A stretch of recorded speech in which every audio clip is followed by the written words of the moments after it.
4 October 1957 মার্কিন যুক্তরাষ্ট্রে তখন গভীর রাত। স্নায়ুযুদ্ধে প্রবল উত্তেজনায় বিভক্ত পৃথিবী এমনিতেই এক অজানা আতঙ্কে দিন পার করছে।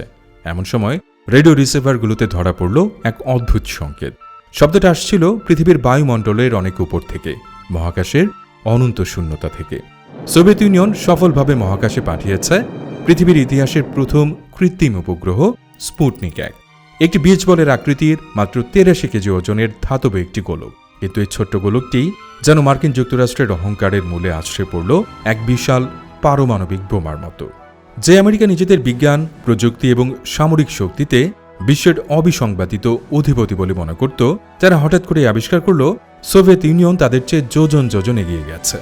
আমেরিকার আকাশে এখন উঠছে কমিউনিস্টদের তৈরি এক যন্ত্র। স্পুটনিকের ওই বিপ বিপ শব্দ মার্কিন নাগরিকদের মনে এমন এক আতঙ্ক তৈরি করেছিল যা ভাষায় প্রকাশ করা কঠিন। তাদের মনে হচ্ছিল সোভিয়েত ইউনিয়ন চাইলে যে কোনো মুহূর্তে মহাকাশ থেকে সরাসরি নিউ ইয়র্ক বা ওয়াশিংটনের বুকে পারমাণবিক বোমা ফেলে দিতে পারে। পুরো আমেরিকা জুড়ে শুরু হলো এক চরম হতাশা এবং অস্তিত্ব রক্ষার ভয়। এই মনস্তাত্ত্বিক পরাজয়ের গ্লানি মুছতে এবং হারানোর সম্মান ফিরে পেতে মার্কিন প্রশাসন এবং সামরিক বাহিনী মরিয়া হয়ে উঠল। তারা এমন কিছু একটা করতে চাইছিল যা পুরো বিশ্বকে চমকে দেবে, এমন এক জাঁকজমকপূর্ণ এবং ভয়ঙ্কর প্রদর্শন যা থেকে সোভিয়েত ইউনিয়ন থেকে শুরু করে সারা বিশ্বের মানুষ আমেরিকার শক্তির কাছে আবারও মাথা নত করতে বাধ্য হবে। আর এই মরিয়া অবস্থা থেকেই জন্ম নিয়েছিল মানব ইতিহাসের সবচেয়ে উন্মাদ এবং ভয়ঙ্কর এক গোপন সামরিক পরিকল্পনার নাম প্রজেক্ট A119। কি ছিল এই প্রজেক্ট A119? তাদের পরিকল্পনা ছিল অত্যন্ত সোজা কিন্তু শিউরে ওঠার মতো ভয়ঙ্কর। পৃথিবীর একমাত্র উপগ্রহ চাঁদের বুকে সরাসরি একটি পারমাণবিক বোমার বিস্ফোরণ ঘটানো। কিন্তু কেন? ঠিক কী কারণে আমেরিকা চাঁদের বুকে পারমাণবিক বোমার মতো একটি মরণঘাতী অস্ত্রের বিস্ফোরণ ঘটাতে চেয়েছিল? এই বিস্ফোরণ ঘটলে পৃথিবীর ওপর তার প্রভাব কী হতো? আর কেনই বা শেষ পর্যন্ত এই পাগলাটে পরিকল্পনাটি বাতিল করা হয়েছিল? এসব প্রশ্নেরই উত্তর জানার চেষ্টা করব আদ্যপান্তর আজকের পর্বে।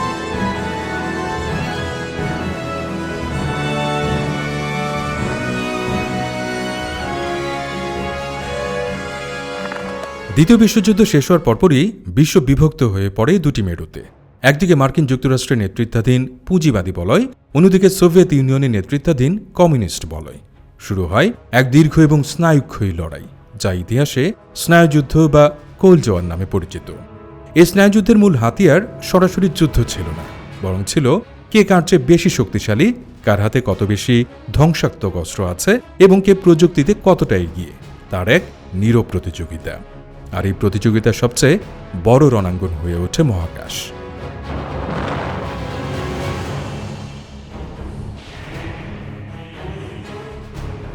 1950-এর দশকের মাঝামাঝি সময়ে দুই পরাশক্তি আন্তঃমহাদেশীয় ব্যালিস্টিক মিসাইল বা ICBM তৈরির জন্য মরিয়া হয়ে কাজ করছিল।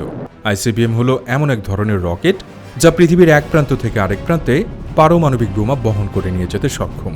যে দেশ আগে মহাকাশে রকেট পাঠাতে পারবে, ধরে নেওয়া হবে তাদের হাতেই বিশ্বের সবচেয়ে শক্তিশালী মিসাইল প্রযুক্তি রয়েছে। আমেরিকা বিশ্বাস করত প্রযুক্তিগত দিক থেকে সোভিয়েত ইউনিয়ন তাদের চেয়ে অনেক পিছিয়ে পড়া এক অশিক্ষিত কৃষকদের দেশ। কিন্তু 1957 সালের 4 অক্টোবর যখন স্পুটনিক 1 মহাকাশে পৌঁছল, আমেরিকার সেই অহংকার নিমিষেই ধুলোয় মিশে গেল।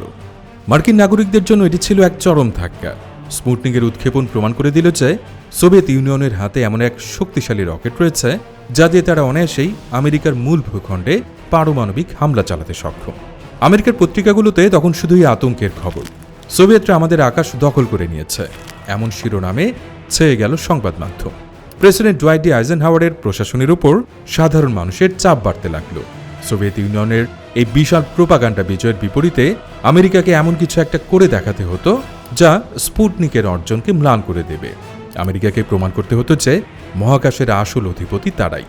আর ঠিক এই চরম হতাশা, রাজনৈতিক চাপ এবং স্নায়ুযুদ্ধের উন্মাদনা থেকেই মার্কিন এয়ারফোর্স এক অতি গোপনীয় প্রকল্প হাতে নেয়। স্পুটনিক উৎক্ষেপণের মাত্র কয়েক মাস পর 1958 সালের মে মাসে মার্কিন যুক্তরাষ্ট্রের বিমান বাহিনী শিকাগোর আর্মর রিসার্চ ফাউন্ডেশন, যা বর্তমানে ইলিনয় ইনস্টিটিউট অব টেকনোলজি, এর কাছে একটি অত্যন্ত গোপনীয় কাজের দায়িত্ব দেয়। প্রজেক্টের পোশাকে এবং নির্দোষ একটি নাম দেওয়া হয়, a study of lunar research flights, অর্থাৎ চাঁদে গবেষণামূলক ফ্লাইটের একটি সমীক্ষা। কিন্তু এর আড়ালে লুকিয়ে থাকা আসল কোড নেমটি ছিল প্রজেক্ট A119। এই প্রজেক্টের প্রধান হিসেবে দায়িত্ব দেওয়া হয় ডক্টর লিওনার্ড রেইফেলকে, যিনি ছিলেন তৎকালীন আমেরিকার অন্যতম সেরা পদার্থবিজ্ঞানী। ডক্টর রেইফেল এবং তার 10 সদস্যের বিজ্ঞানী দলকে মার্কিন সামরিক বাহিনী থেকে একটি সুনির্দিষ্ট এবং অভাবনীয় লক্ষ্য পেতে দেওয়া হয়। লক্ষ্যটি ছিল চাঁদের বুকে একটি পারমাণবিক বিস্ফোরণ ঘটালে তা পৃথিবী থেকে খালি চোখে কতটা স্পষ্ট দেখা যাবে তার গাণিতিক এবং বৈজ্ঞানিক সম্ভাব্যতা যাচাই করা। হ্যাঁ, আপনি ঠিকই শুনেছেন।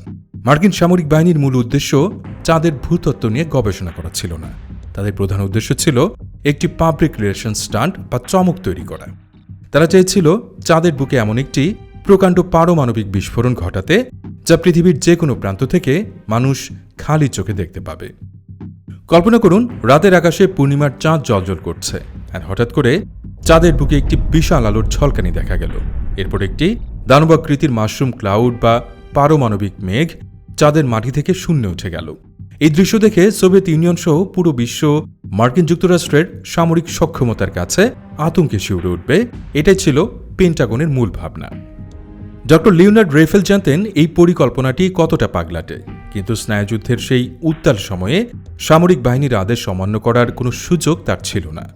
তিনি তার সেরা বিজ্ঞানীদের নিয়ে কাজ শুরু করলেন, আর এই দলে যুক্ত হলেন এমন একজন তরুণ জ্যোতির্বিজ্ঞানী যিনি পরবর্তীতে বিশ্বের অন্যতম বিখ্যাত বিজ্ঞানীতে পরিণত হয়েছিলেন। তিনি আর কেউ নন, কার্ল সেগান। সেগান তখন মাত্র 24 বছর বয়সী এক ছাত্র, যিনি শিকাগো বিশ্ববিদ্যালয়ে তার ডক্টরেট ডিগ্রির জন্য গবেষণা করছেন। মহাকাশ এবং গ্রহ নক্ষত্র নিয়ে তার অগাধ জ্ঞানের কারণে তাকে এই অতি গোপনীয় প্রজেক্ট A119 যুক্ত করা হয়। কার্ল সেগানের উপর একটি অত্যন্ত জটিল এবং গুরুত্বপূর্ণ দায়িত্ব দেওয়া হয়েছিল। পৃথিবীর বুকে পারমাণবিক বোমার বিস্ফোরণ হলে কি হয় তা সবারই জানা, কিন্তু চাঁদের পরিবেশ সম্পূর্ণ ভিন্ন। চাঁদে কোনো বায়ুমণ্ডল নেই, পুরোটাই শূন্য বা ভ্যাকিউম। আর পারমাণবিক বোমা বিস্ফোরণের পর যে বিশাল মাশরুম ক্লাউড তৈরি হয় তা মূলত পৃথিবীর বায়ুমণ্ডলের কারণে।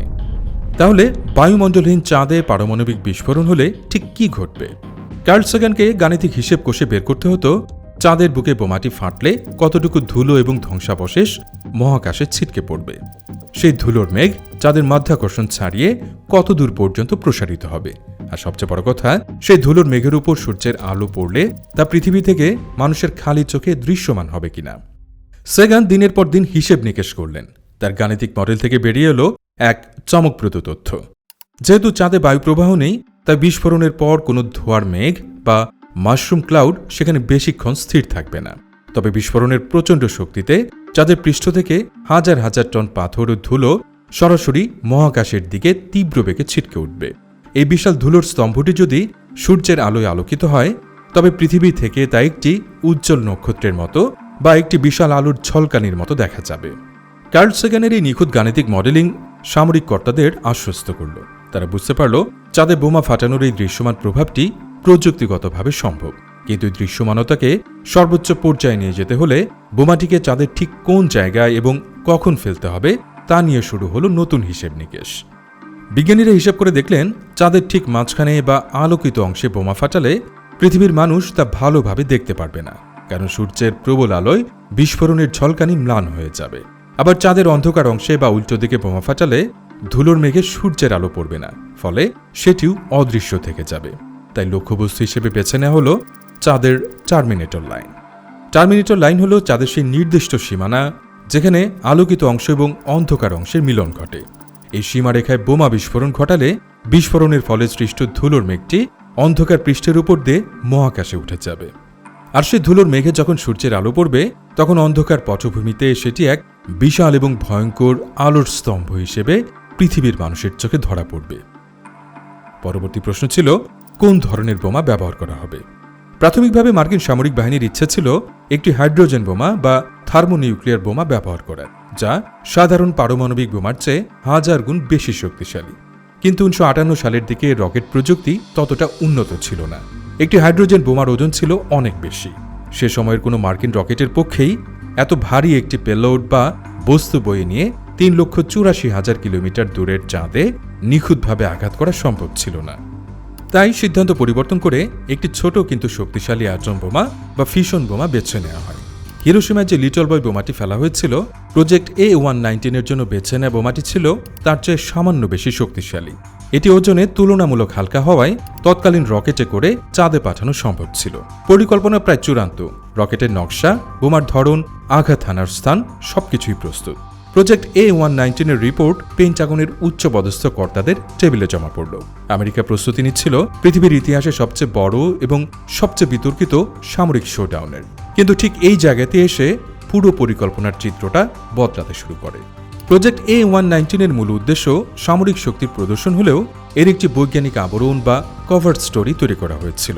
বলা হয়েছিল এই বিস্ফোরণের মাধ্যমে বিজ্ঞানীরা চাঁদের ভূতাত্ত্বিক গঠন, পৃষ্ঠের উপাদানের রাসায়নিক বিশ্লেষণ এবং চাঁদের অভ্যন্তরীণ গঠন সম্পর্কে জানতে পারবেন।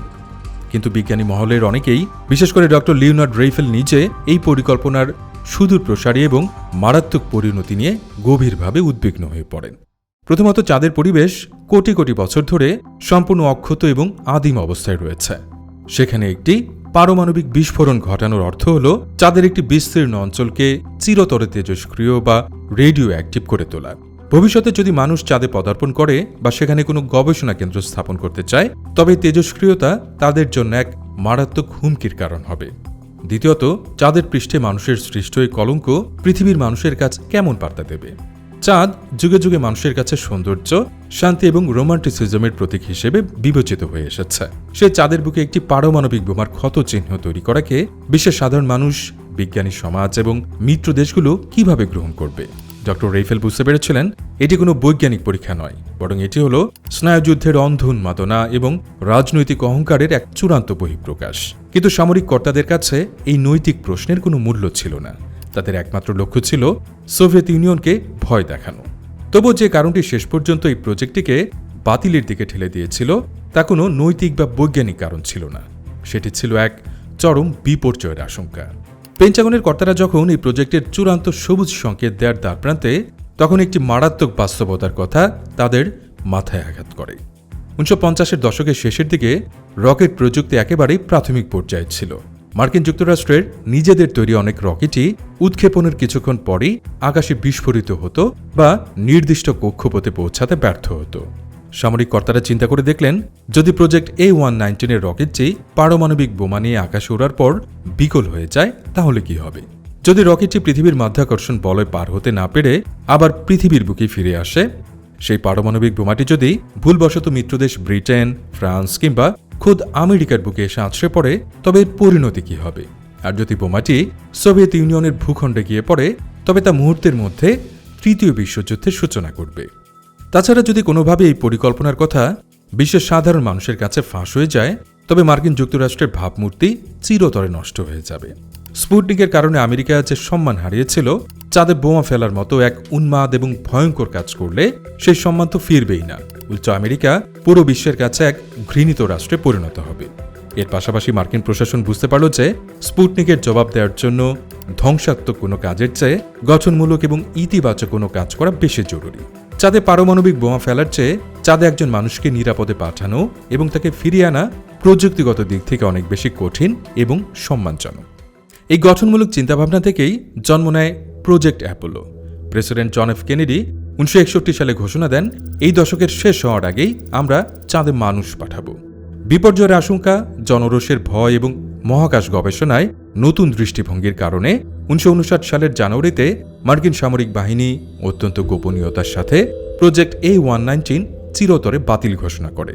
একটি ভয়ঙ্কর উন্মাদনার হাত থেকে রক্ষা পায় আমাদের চাঁদ। প্রজেক্ট A119 বাতিল হওয়ার পর আমেরিকা ভেবেছিল তারা হয়তো একাই এমন একটি পাগলাটে পরিকল্পনা করেছিল, কিন্তু সত্যটা ছিল আরও চমকপ্রদ। আমেরিকা যখন গোপনে চাঁদে বোমা ফেলার পরিকল্পনা করছিল, ঠিক একই সময়ে সম্পূর্ণ স্বাধীনভাবে সোভিয়েত ইউনিয়নও ঠিক একই রকম একটি প্রজেক্ট নিয়ে কাজ করছিল। সোভিয়েতদের এই গোপন পরিকল্পনার নাম ছিল প্রজেক্ট E4। স্পুটনিক উৎক্ষেপণের সফলতার পর সোভিয়েত প্রিমিয়ার নিকিতা ক্রুশচেভ চেয়েছিলেন মহাকাশে তাদের এই আধিপত্যকে আরও বেশি পাকাপোক্ত করতে। সোভিয়েত পরমাণু বিজ্ঞানী ইয়াকব জেলদোভিচের নেতৃত্বে একটি দল চাঁদে পারমাণবিক বিস্ফোরণ ঘটানোর সম্ভাব্যতা নিয়ে কাজ শুরু করে। সোভিয়েতদের লক্ষ্য ছিল অবিকল আমেরিকার মতোই টার্মিনেটর লাইনে একটি ফিশন বোমার বিস্ফোরণ ঘটিয়ে পৃথিবীর মানুষকে তাদের সামরিক শক্তি দেখানো। কিন্তু আশ্চর্যের বিষয় হল, ঠিক যে কারণে আমেরিকা তাদের প্রজেক্ট A119 বাতিল করেছিল, সোভিয়েত ইউনিয়নও ঠিক একই কারণে তাদের প্রজেক্ট E4 বাতিল করতে বাধ্য হয়। সোভিয়েত বিজ্ঞানীরাও বুঝতে পেরেছিলেন যে রকেট ব্যর্থ হয়ে বোমাটি যদি সোভিয়েত ভূখণ্ডে বা অন্য কোনো দেশের উপর পড়ে তবে তা এক অকল্পনীয় বিপর্যয় ডেকে আনবে। ফলে 1960 সালের দিকে সোভিয়েত ইউনিয়নও তাদের এই গোপন পরিকল্পনাটি ধামাচাপা দিয়ে দেয়। প্রজেক্ট A119 এবং প্রজেক্ট E4 বাতিল হওয়ার পর উভয় দেশই এই মিশনগুলোর কথা চিরতরে ধামাচাপা দেওয়ার সিদ্ধান্ত নিয়েছিল। মার্কিন সরকার প্রজেক্ট A119 এর সমস্ত নথি টপ সিক্রেট বা অতি গোপনীয় হিসেবে সিলগালা করে দেয়। যারা এই প্রজেক্টের সাথে যুক্ত ছিলেন তাদের সবাইকে কড়া নির্দেশ দেওয়া হয় যেন মৃত্যুর আগ পর্যন্ত তারা এই বিষয়ে কারো কাছে একটি শব্দ উচ্চারণ না করেন। দশক পেরিয়ে যায়, স্নায়ুযুদ্ধ শেষ হয়, মহাকাশ প্রতিযোগিতা একটি সহযোগিতাপূর্ণ সম্পর্কে রূপ নেয়। 1969 সালে নীল আর্মস্ট্রং এবং বাজ অলড্রিন চাঁদের বুকে মানবজাতির প্রথম পদচিহ্ন আঁকেন। পুরো পৃথিবী ভুলে যায় যে একসময় চাঁদকেই পারমাণবিক বোমা দিয়ে উড়িয়ে দেওয়ার ছক কষা হয়েছিল। কিন্তু সত্য কখনো চিরকাল চাপা থাকে না। 1999 সালে বিখ্যাত লেখক কে ডেভিডসন জ্যোতির্বিজ্ঞানী কার্ল সেগানের একটি জীবনী প্রকাশ করেন। বইটির নাম ছিল Carl Sagan a life. Carl Sagan 1996 সালে মারা যান, কিন্তু ডেভিডসন সেগানের জীবনের পুরনো নথিপত্র এবং গবেষণাপত্র ঘাঁটতে গিয়ে হঠাৎ করেই প্রজেক্ট A119 এর সূত্র খুঁজে পান। তিনি আবিষ্কার করেন যে তরুণ বয়সে সেগান চাঁদে পারমাণবিক বিস্ফোরণের গাণিতিক হিসেব নিয়ে একটি গোপন প্রজেক্টে কাজ করেছিলেন। এই তথ্য প্রকাশ পাওয়ার পর মার্কিন যুক্তরাষ্ট্রে তোলপাড় শুরু হয়ে যায়। সংবাদ মাধ্যমগুলো পেন্টাগন এবং মার্কিন সামরিক বাহিনীর কাছে জবাবদিহি চাইতে শুরু করে। অবশেষে প্রবল চাপের মুখে 2000 সালে ডক্টর লিওনেড রেইফেল নিজে মুখ খোলেন। তিনি স্বীকার করেন যে হ্যাঁ, প্রজেক্ট A119 কোনো কল্পকাহিনী নয়, এটি ছিল মার্কিন সামরিক বাহিনীর একটি বাস্তব পরিকল্পনা এবং তিনিই ছিলেন এই প্রজেক্টের প্রধান। পরবর্তীতে তথ্য অধিকার আইনের অধীনে প্রজেক্ট A119 এর সমস্ত গোপনীয় নথিপত্র উন্মুক্ত করে দেয়া হয়। বিশ্ববাসী প্রথমবারের মতো জানতে পারে স্নায়ুযুদ্ধের সেই উন্মাদনার দিনগুলোতে মানবজাতি কতটা ভয়ঙ্কর এক খাদের কিনারায় গিয়ে দাঁড়িয়েছিল। ইতিহাস ঘাটতে দেখা যায় ভয়, হতাশা এবং ক্ষমতা প্রদর্শনের অন্ধমোহ থেকে মানুষ কতটা চরম এবং উন্মাদ সিদ্ধান্ত নিতে পারে। প্রজেক্ট A119 ছিল সেই অন্ধ রাজনৈতিক অহংকারেরই এক জ্বলন্ত উদাহরণ। তবে সান্ত্বনার বিষয় হল শেষ পর্যন্ত রাজনৈতিক উন্মাদনার চেয়ে শুভবুদ্ধির জয় হয়েছিল। আমেরিকা এবং সোভিয়েত ইউনিয়ন উভয়ই বুঝতে পেরেছিল যে চাঁদের বুকে পারমাণবিক বোমার দাগ তৈরি করা মানবতার কোনো অর্জন হতে পারে না।